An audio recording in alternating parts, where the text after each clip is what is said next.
서한 시대가 한 선제에 이르렀을 때 국력은 매우 강성했습니다. 당시 북방의 흉노는 한 무제와 소제, 선제 시대에 걸친 계속된 공격으로 내부가 분열하여 서로 다투기 시작했고, 그 결과 세력이 갈수록 쇠약해져 마침내 5개의 선우, 즉 흉노의 군주 세력으로 나뉘었습니다. 그중 호한야라는 이름의 선우가 있었는데, 그는 한나라에 복속하여 신하가 되기를 청하며 직접 수도인 장안을 방문하여 한 선자를 뵙기도 했습니다. 한 선제가 세상을 떠나고 원제가 즉위하자 호한야는 기원전 33년에 다시 한나라를 방문하여 스스로 황제의 사위가 되기를 청했습니다. 원자는 이를 허락하고 궁녀 1명을 골라 호한야에게 하사하기를 결정했습니다. 이때 선택된 궁녀가 바로 왕소근이었습니다. 선우는 이처럼 젊고 아름다운 아내를 얻게 되자 매우 기쁘고 감격했습니다. 흉노로 돌아가기 직전 왕소근이 한 원제에게 작별 인사를 올릴 때, 원제는 비로소 그녀가 지극히 아름답고 단아하며 사랑스러운 여인임을 알게 되었습니다. 그는 그녀를 궁에 남겨두고 싶었지만 천자로서 한 번 내린 결정을 번복하기는 어려웠습니다. 전해지는 이야기에 따르면 원제는 궁으로 돌아간 후 갈수록 안타까운 마음에 번뇌했습니다. 자신의 후궁에 이토록 아름다운 여인이 있었는데 어찌하여 발견하지 못했단 말인가. 그는 사람을 시켜 궁녀들의 초상화첩에서 왕소근의 그림을 다시 가져와 보게 했습니다. 그제야 그는 그림 속의 왕소근이 실제 모습의 아름다움을 전혀 담아내지 못했다는 것을 알게 되었습니다. 어찌하여 이렇게 그려졌을까요? 원래 궁녀가 궁에 들어올 때는 일반적으로 황제가 직접 간택하는 것이 아니라 화공이 그린 초상화를 보고 입궁 여부를 결정했습니다. 당시 화공이었던 모연수는 궁녀들의 초상화를 그릴 때 뇌물을 바치는 궁녀는 매우 아름답게 그려주었습니다. 그러나 왕소근은 이러한 부패하고 부당한 행위에 불만을 품고 뇌물을 주지 않았고, 그 때문에 모연수는 왕소근의 아름다움을 사실대로 그리지 않았던 것입니다. 이 사실을 알게 된 원제는 크게 분노하여 모연수를 처벌했습니다. 왕소근은 한나라와 흉노 관리들의 호의를 받으며 말을 타고 장안을 떠났습니다. 그녀는 뼈를 애는 듯한 요새 밖의 차가운 바람을 맞으며 머나먼 길을 달려 흉노의 땅에 도착하여 호한야 선우의 아내가 되었습니다. 소군은 점차 흉노의 생활에 익숙해졌고 흉노 사람들과도 잘 지냈으며 중원의 문화를 흉노에 전파했습니다. 소군이 세상을 떠난 후에는 그녀는 대청산에 묻혔습니다. 흉노 사람들은 그녀를 위해 무덤을 만들었는데 이 무덤이 바로 청총, 즉 푸른 무덤입니다. 훗날 사람들은 그녀를 신선처럼 받들었습니다. 후대에 진 문제인 사마조의 이름 소를 피하기 위해 왕소근은 왕명군이라고 이름이 바뀌어 불리기도 했습니다. 소, 밝을 소 는 밝다, 빛나다 라는 뜻이지만 여기서는 한나라 시대 인물인 왕소군의 이름 일부로 쓰였습니다. 군, 임금군은 임금, 주군이라는 뜻이지만 역시 이름의 일부인 군자입니다. 소군.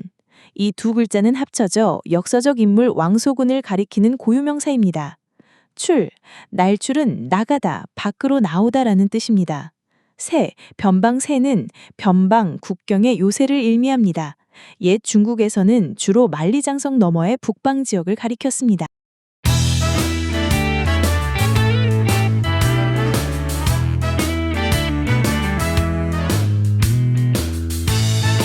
안녕하세요. 오늘은 많은 분들이 그냥 흉노로 시집간 미녀, 이 정도로만 아시는 왕소군. 그 이야기의 진짜 모습은 어땠을까 한번 파헤쳐 보려고 합니다. 이게 우리가 아는 거랑 실제 역사 기록 사이에 간극이 생각보다 꽤 크더라고요. 준비되셨나요? 그럼 바로 시작해보죠. 네, 반갑습니다. 역사 기록 속의 왕소군, 그리고 이제 후대에 막 덧붙여진 전설 속의 왕소군, 이 둘을 좀 구별하는 데 초점을 맞춰야 합니다. 우선 그 시대 배경, 그러니까 한나라랑 흉노의 관계부터 제대로 짚고 넘어가야 하는데요. 많은 분들이 한나라가 좀 약해서 힘이 없어서 소군을 보냈다 이렇게 생각하시는데 자료를 자세히 보면요. 사실은 정반대 상황이었어요. 잠깐만요. 정반대요? 한나라가 약하지 않았다? 이건 우리가 아는 얘기에 거의 전제를 뒤집는 건데요. 그럼 도대체 왜 보낸 거죠? 네, 정확합니다. 이 점이 아주 중요해요. 왕소군이 흉노로 갔던 시기는 그 한 무제 이후거든요. 그러니까 한나라가 군사력으로 흉노를 상당히 압도하고 있을 때였어요. 오히려 흉노 쪽에서 먼저 여러 차례 화친을 요청하던 그런 상황이었죠. 특히 그 소군을 맞이했던 호하냐 선우 있잖아요. 여기서 선우는 흉노의 최고 통치자 칭호고요. 이 호하냐 선우가 내부 권력 다툼도 있었고 또 뭐 자연재해 같은 것 때문에 세력이 크게 약해져 있었어요.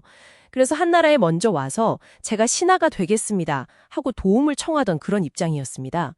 그러니까 그의 혼인 요청은 그냥 미인을 원한다 이런 단순한 구원이라기보다는 한나라와의 관계를 통해서 자기의 그 불안정한 정치적 입지 이걸 좀 강화하려는 계산된 외교 전략이었던 거죠. 아, 그렇군요. 이게 힘의 관계가 우리가 생각했던 거랑은 완전히 달랐다는 거네요. 그럼 그 상황에서 왕소군 본인은 어떤 역할을 한 걸까요? 그냥 뭐 슬픈 운명에 체념한 그런 여인이었을까요? 호하냐 선우한테 보낼 궁녀를 뽑을 때 기록에 보면 스스로 가겠다고 자청했다는 내용이 나와요. 액정령 구행. 이 부분이 상당히 중요합니다.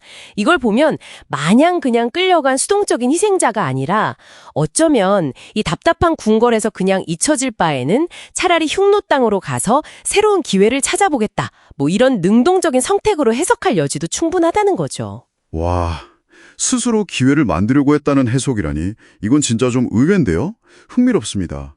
그렇다면 그녀를 보낸 한나라 원제는요? 우리가 보통 듣는 얘기는 저렇게 예쁜 사람을 몰라보다니 참 우둔한 황제다 이런 이미지인데 좀 다른 면도 있었나요? 네, 원제에 대한 평가도 좀 더 복합적으로 봐야 합니다. 기록에 보면 유학을 좋아하고 뭐 예술적인 소양은 뛰어났다고 해요. 그런데 정치적으로는 좀 결단력이 부족했다. 그러니까 우유부단했다 이런 평가가 있죠. 그래서 소곤을 딱 처음 봤을 때 그 미모에 엄청 놀라서 곁에 두고 싶다 이렇게 생각은 했대요. 이게 그의 성격을 좀 보여주는 대목이죠. 어쩌면 이런 그의 망설임, 이런 태도가 나중에 그 유명한 화공 모연수 이야기 있잖아요. 왜 황제가 이런 미인을 몰랐을까 하는 그런 궁금증에 답을 지는 전설 같은 게 만들어지는 뭐 그런 빌미가 됐을 수도 있겠다 싶어요. 그렇군요. 자, 그럼 소군이 흉노 땅으로 간 이후의 삶은 어땠을까요? 보통 이제 평화의 사도 뭐 이렇게 그려지잖아요. 네. 일단 그녀가 받은 칭호가 영호알씨인데요. 여기서 알씨는 흉노의 왕후를 뜻하는 말이고 영호는 글자 그대로 오랑캐를 편안하게 한다는 뜻이에요. 그러니까 칭호 자체에서부터 벌써 그녀의 역할이 정치적이었다는 게 드러나죠. 그리고 호하냐 선우가 죽은 후에는 기록에 보면 한나라로 돌아가고 싶다는 의사를 밝혔어요. 근데 당시 황제가 오랑캐의 풍속을 따르라, 즉 종호속하라 하면서 거절합니다. 결국 그녀는 그 호하냐의 아들이었던 다음 선우와 재혼을 해야만 했어요. 이건 뭐 개인의 위사와는 관계없이 철저하게 정치적인 도구로 쓰인 측면을 보여주는 거죠. 개인적으로 좀 안타까운 부분이네요. 네, 그렇죠. 물론 그녀가 간 이후에 수십 년 동안 그 국경 지역이 평화로웠다는 기록 분명히 사실입니다. 하지만 이게 오롯이 왕소군 한 사람의 공로다 이렇게 보기는 좀 어렵고요. 그보다는 이미 형성되어 있던 한나라와 흉노 사이의 힘의 균형, 그리고 왕소군이라는 그 상징적인 존재의 역할, 또 그녀의 후손들이 외교 무대에서 했던 역할들, 이런 것들이 복합적으로 작용한 결과로 보는 게 더 타당할 겁니다. 결국 우리가 아는 그 애절하게 비파를 뜯으면서 고향을 그리워하는 왕소군이라던가 뭐 기러기가 날아가다 떨어질 정도의 미모, 그 나간 이야기, 또 방금 말씀하신 화공 모연수 이야기 같은 것들은 실제 역사하고는 좀 거리가 멀다. 이렇게 봐야겠네요. 네, 맞습니다. 그런 아주 극적인 요소들은 대부분 후대에, 특히 문학작품들에서 만들어낸 장치들이라고 봐야죠. 예를 들어 모연수 이야기는 아니 왜 황제가 그렇게 예쁜 사람을 몰랐을까 하는 그 질문에 대한 설명을 제공해 주는 거고, 나가는 그녀의 미모를 거의 뭐 신화적인 수준으로 부각시키는 장치고요. 비파는 타양살이의 어떤 슬픔, 고향에 대한 그리움, 이런 것들을 아주 극대화해서 보여주기 위해 덧붙여진 상징물들이죠. 실제로 왕소군의 이미지는 시대에 따라서 계속 다르게 해석되고 변주되어 왔어요. 뭐 당나라따 시에서는 아주 비련의 여주인공으로 그려지다가 원나라 잡극 같은 데서는 나라를 위해 목숨까지 바치는 연료로 묘사되기도 하고요.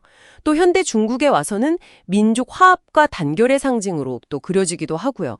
야, 정말 한 인물의 이야기가 시대에 따라서 이렇게 다양하게 해석될 수 있다는 게 놀랍습니다.